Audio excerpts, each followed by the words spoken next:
हूँ आपके अपने YouTube channel gamma study point में। आज हम आपके टेट और सीटेट के जो महत्वपूर्ण टॉपिक होता है आपका चाइल्ड डेवलपमेंट पेडागोजी, बाल विकास एवं शिक्षा शास्त्र में आज हम आपके साथ चर्चा करने वाले हैं। टाइप्स ऑफ लर्निंग डिसेबिलिटीज, सीखने की अक्षमताओं के कौन कौन से प्रकार होते हैं उसी के बारे में हम आपको बताएंगे। इसके पहले यदि आप वीडियो पर फर्स्ट टाइम आए हों या फिर चैनल पर पहली बार आए हों तो सब्सक्राइब करिए, अपने सभी मित्रों तथा दोस्तों के साथ शेयर करिए जिससे वे भी इससे लाभान्वित हो सकें। तो आज हम बात करेंगे आपके टाइप्स ऑफ लर्निंग डिसेबिलिटीज़। तो आप पूरे पैशंस के साथ वीडियो को देखिएगा, समझिएगा, मैं आपका कॉन्सेप्ट क्लियर करने का प्रयास करता हूँ। तो सबसे पहले हम बात करेंगे आपके types of learning disability. Dyscalculia, तो यह एक विशिष्ट सीखने की अक्षमता है जो व्यक्ति के संख्याओं को समझने तथा गणित के तथ्यों को सीखने की क्षमता को प्रभावित करता है।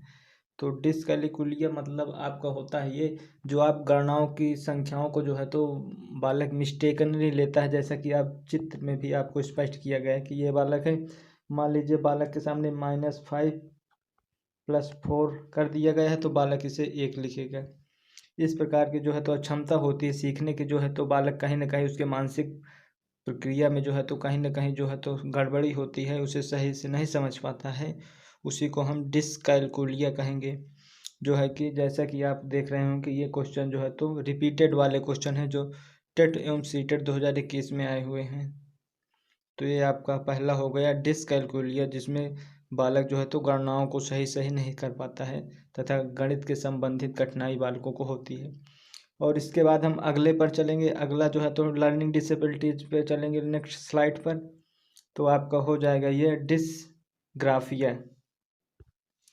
तो डिसग्राफिया में आप तो यह विशिष्ट सीखने की क्षमता है जो व्यक्ति के हस्तलेखन क्षमता तथा ठीक से मोटर कौशल प्रभावित होता है। मोटर कौशल का मतलब होता है बालक की गत्यात्मक जो स्किल होती है। मान लीजिए ब्लैक बोर्ड पर लिखा सा को बालक तो वाच पढ़ता है, WAS, सा को बालक तो वाच पढ़ता है। इसी प्रकार तो जैसा कि आप तो चित्र में देख पा रहे हैं, ये आपको दिखाया गया है। इस प्रकार के तो बालक तो सही से तो किसी वस्तु को सीख नहीं पाएंगे, तो इसके कारण तो वे व्यक्त भी नहीं कर पाएंगे। इस प्रकार के बालकों में तो लिखने में परेशानी होती है, अपने भाव को व्यक्त करने में भी परेशानी होती। तो ये तो आपका डिसग्राफिया हो जाएगा।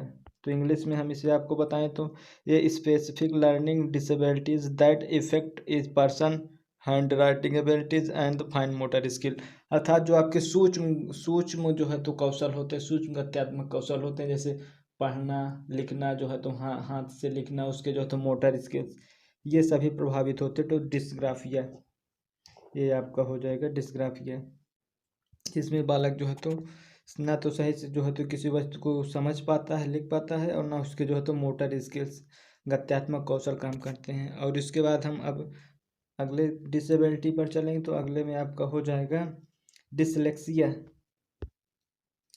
तो डिसलेक्सिया जैसा कि आप तो इसमें देख पा रहे होंगे वीडियो में, इसके तो चित्र में ये दिखाया गया है। जो डिसलेक्सिया से ग्रसित होता है वो इसी प्रकार का बालक होता है। एक विशिष्ट तो सीखने की क्षमता है जो पढ़ने तथा उससे संबंधित भाषा प्रसंस्करण तथा कौशल को प्रभावित करती है।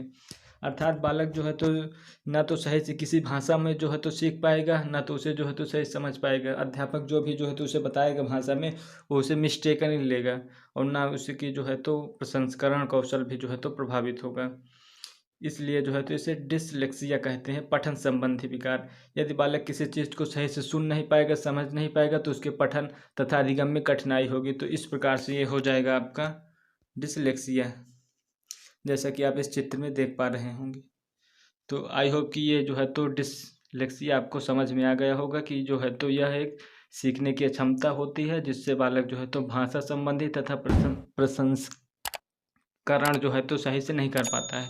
तो इसके जो विकार उत्पन्न होता है उसे हम डिसलेक्सिया कहेंगे, पठन संबंधी विकार। और फिर इसके बाद हम अगले पर चलेंगे। तो अगले पर हो जाएगा आपका नॉन वर्बल लर्निंग डिसेबिलिटीज, गैर मौखिक सीखने की क्षमता। तो अब इसे जानेंगे। तो इसमें तो चेहरे का भाव, अर्थात जो फेशियल एक्सप्रेशन होता है बालक का, चेहरे का भाव और शरीर की भाषा जैसे अशाब्दिक संकेत, अर्थात जो बालक जो है तो संकेत करता है उसके जो है तो अनवर्बल के, उसमें बालक को परेशानी होती है व्याख्या करने में, तथा और जो है तो खराब समन्वय होता है। अर्थात बालक जो है तो किसी भी चीज़ के साथ जो है तो अपने वातावरण तथा अपना आस पड़ोसियों के साथ जो है तो समन्वय स्थापित नहीं कर पाता है कि उसे कैसे बोलना चाहिए, किस प्रकार समाज में उठना बैठना चाहिए। ये जो है तो इस प्रकार के जो विकार से ग्रसित होता है उस प्रकार बालकों में होता है। जैसा कि आप जो है तो आपको जो है तो फोटो में भी दिखाया गया है कि बालक जो है तो किस प्रकार जो है तो उसका फेशियल एक्सप्रेशन कितना हताश और निराश होता तथा शारीरिक अशाब्दिक नॉन वर्बल संकेत की जो है तो उसे परेशानी होती है। और जो है तो यह बालक समाज तथा जो है तो उससे अपने परिवेश से कटे कटे रहते हैं। तो इस प्रकार के बालक जो है तो नॉन वर्बल डिसेबिलिटीज़ के शिकार होते हैं। और फिर हम आगे चलेंगे तो आगे आपका हो जाएगा ये लर्निंग डिसेबिलिटीज़ में आपका हो जाएगा मौखिक, लिखित तथा भाषा विकार, विशिष्ट समझने की कमी, oral written language disorder, a specific reading comprehensive deficit. तो इसे हम जानेंगे तो इसमें सीखने की अक्षमता होती है जो किसी व्यक्ति के समझ को प्रभावित करती है कि वे क्या पढ़ते हैं, या फिर बोली जाने वाली भाषा मौखिक भाषा के साथ स्वयं को व्यक्त करने में क्षमता को प्रभावित हो सकती है।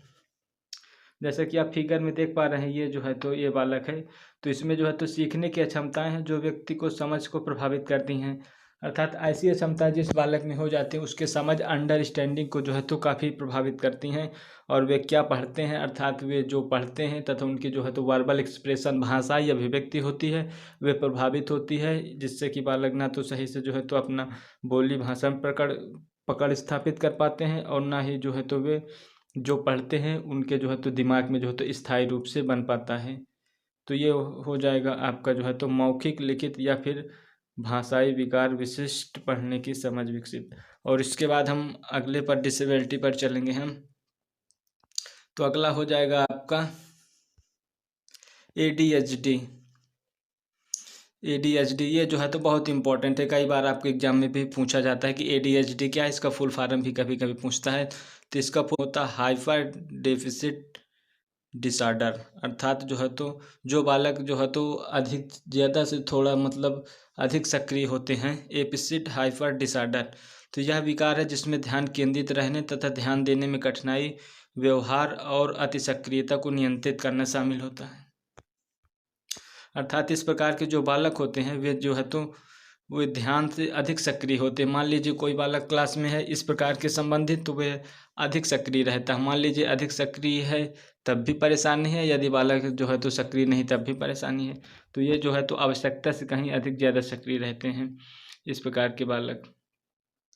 तो ये हो जाएगा आप ADHD, एपिसिड डिफिसिट हाइपर डिसऑर्डर, जो है तो स्टिंगफोर्स pattern of attention control behaviours of हाइपरसिटी। अर्थात ये अपने व्यवहार को जो भी है तो नियंत्रित नहीं कर पाते हैं और सक्रियता को नियंत्रित करने में असफल हो जाते हैं, अर्थात अधिक सक्रिय बालक होते हैं। और फिर अगले डिसऑर्डर पर चलेंगे तो अगले में हो जाएगा आपका दुष्क्रिया, डिस्प्रेक्सिया। तो आप देख पा रहे होंगे इस फिगर में इस प्रकार के बालक जो यह एक विकार है जो गति और समन्वय तथा भाषा और भाषण के साथ समस्या का कारण बनता है। अर्थात यह कई विकारों का जो है तो एक समूह है। इसमें जो है तो पहला आपका मोटर्स गति स्किल बालक के जो है तो प्रभावित होती है, और दूसरा समन्वय, बालक जो है तो समन्वय नहीं, कोऑर्डिनेशन नहीं जो है तो कर पाता अपने आसपास के वातावरण वस्तुओं से। और इसके बाद इससे जो है तो भाषाई ज्ञान भी जो है तो समन्वय की जो है तो कठिनाई होती है। इसके बाद भाषा के साथ भाषण के साथ समस्याओं का कारण बनता है। अर्थात इस प्रकार जब उसे जो है तो विभिन्न प्रकार की जो है तो कठिनाइयों में क्षमता होती है तो ये एक प्रकार की जो है तो डिसेबिलिटी बन जाती है, जिसे कि हम दुष्क्रिया या फिर डिस्प्रेक्सिया कहते हैं। फिर इसके बाद अगले पर चलें तो अगला हो जाएगा आपका कार्यकारी कामकाज, अर्थात एक्सक्लूसिव फंक्शनेशन।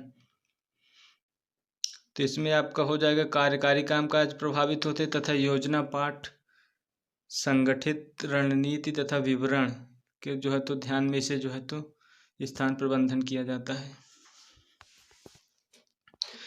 तो इस प्रकार की डिसेबिलिटी में जो है तो कार्यकारी कामकाज में जो है तो प्रभावित करता है। योजना, संगठन, रणनीति, विवरण पर ध्यान और कम समय और स्थान का प्रबंधन होता है। जो है तो इस प्रकार के जो है तो जो समस्या होती है इसमें जो है तो बहुत अधिक प्रभावित उसके कामकाज में जो है तो प्रभावित करता है। साथ ही कौन कौन सी योजना, कौन सा संगठन निश्चित समय पर किया जाना है, कौन सी रणनीति का सही समय उपयोग किया जाना है, इसमें ध्यान और समय स्थान का प्रबंधन शामिल होता है। और इसके बाद हम अगले पर लास्ट पर चलेंगे तो इसमें आपका ये जो है तो यही से आज समाप्त होता है। इसकी जो है तो आप PDF प्राप्त करने के लिए आप हमारे channel gamma study point Telegram channel से जुड़ सकते हैं, जिसका लिंक हमने डिस्क्रिप्शन में दे दिया है। और अंत में जो है तो आप कमेंट करके ज़रूर बताइएगा कि वीडियो कैसी लगी, और जो है तो अपने सभी मित्रों तथा दोस्तों के साथ शेयर करिए, जिससे वे भी इससे लाभान्वित हो सकें।